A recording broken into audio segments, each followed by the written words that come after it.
We're not foster parents, we're a foster family. Matthew, 22, Ashley, 19, Lindsay, 15, Sophie, 13, Blake, 9, Jonathan, 8, and Joshua. 7. That was for suspense. With the Haines, I was the foster family consultant. I think our foster families, it truly is a calling. They see a need and they feel like God is calling them to help the children. I think FaithBridge is different because of being Christ-centered. Let's pray. Heavenly Father, thank you so much for this day and this food. Thank you for this time together. So it's not like the foster family is doing it alone, but they're doing it with their community, they're doing it with their church family, and I think that that's one of the biggest things that makes FaithBridge different. I was adopted as a baby. I think at an early age I saw the importance of opening your home up to a child and giving them a family.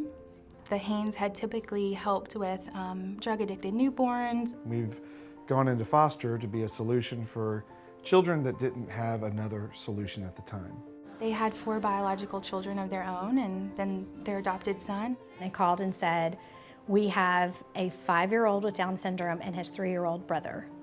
And we're like, well, what part of any of that rhymes with drug-exposed newborns? Their intention in the beginning was not to adopt. When we would see the birth mom on weekly visits, we weren't trying to take her children away from her. We wanted her to be successful. When Blake first came, you couldn't understand what he said. He only said a couple of words. One of them was no, and the other one I can't say on camera.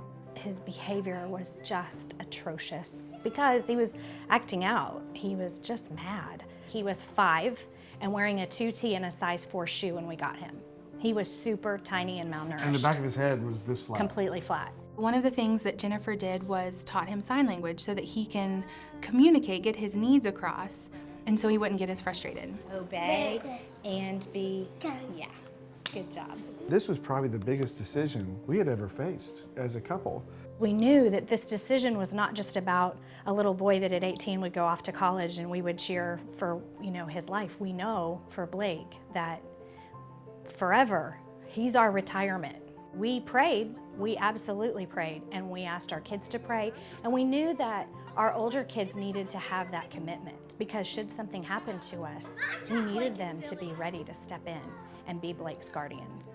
The birth mom was like, you know what, like as long as the Haines are the ones,